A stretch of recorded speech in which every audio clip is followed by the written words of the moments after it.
Muy buenos días, maestro José Arturo Salcedo Mena. Muy buenos días, queridos alumnos.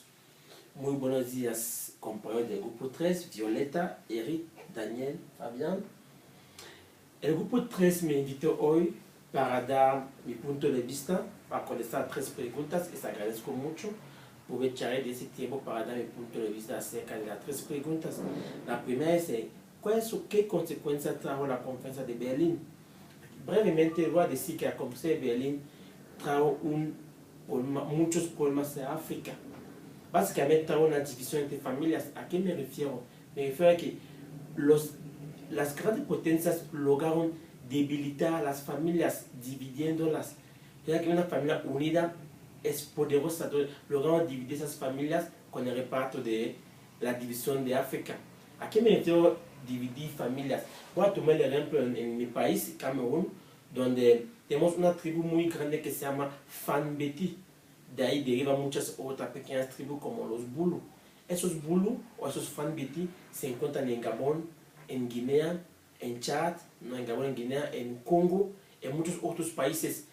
Ellos lograron debilitar esas familias, por tanto lograron debilitar a África por esa división. También esa división trae un mal reparto de las riquezas. Voy a tomar el caso de Níger, que es, si no me equivoco, el país más pobre de África. Es un país puramente seco, no se encuentra nada. Voy a tomar el caso de Etiopía, que vemos a la tele. Y también ese reparto trae muchas guerras, malentendimiento entre las tribus. El caso de Sierra Leone, que durante varios años han pasado el tiempo peleándose. Esas peleas les convienen a esas grandes potencias. Por lo tanto, puedo concluir con esa primera pregunta que la conferencia de Berlín no benefició a África. Lo que es la segunda pregunta, que es ¿qué quedó después de la descolonización de África? A veces los medios, la televisión nos da a veces información errónea. Todavía seguimos con una colonización. A lo mejor yo la podría llamar colonización moderna, porque hoy en día las potencias internacionales siguen metiéndose, involucrándose en las políticas gubernamentales de casi todos los países de África. Puedo tomar 2 casos concretos y los puedo mandar a la página de internet de www.cameroonvoice.com, donde el doctor Pugala, que es geoestratega en una institución, no me acuerdo de la cual, en Suiza, nos demuestra que la muerte del presidente de Libia no fue una muerte, fue algo premeditado. Los europeos vieron que iban a perder el control de una parte de África, sino de toda la África, y tuvieron que hacer algo al respecto.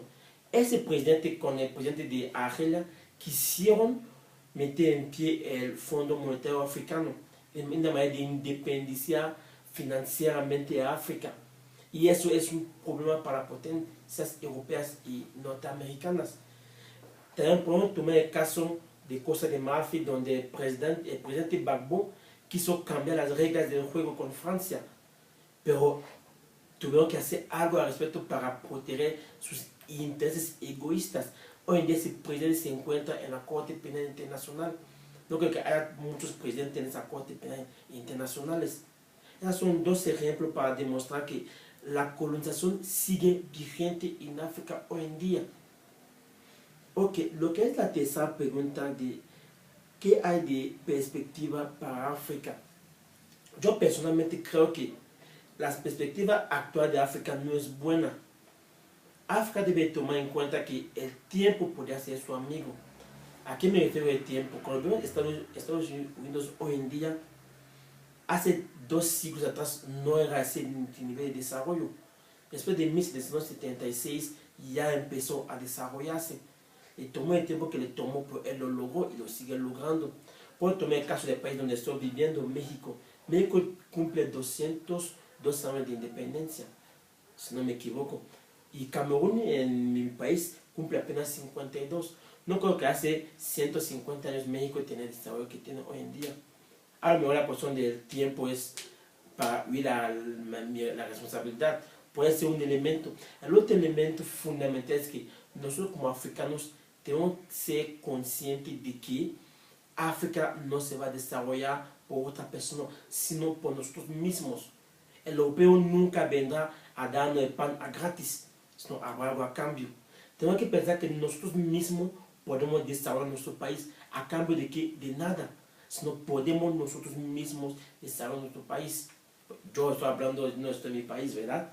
Pero pues también tenemos que poner en pie ese tipo de políticas, cómo hacer para que regresen esos cerebros que ya dejaron el país. Y así, con el tiempo y con muchas políticas africanas, si podemos tomar en cuenta la cuestión tradicional y cultural de África, podemos un día lograr algo para nuestro querido continente. Muchísimas gracias, compañeros del grupo 3, Violeta, Eric, Daniel, Fabián. Muchas gracias, alumnos. Muchas gracias, maestro, por permitirme estar aquí con ustedes un ratito. El maestro José Arturo Salcedo Mena. Muchas gracias. Hasta luego.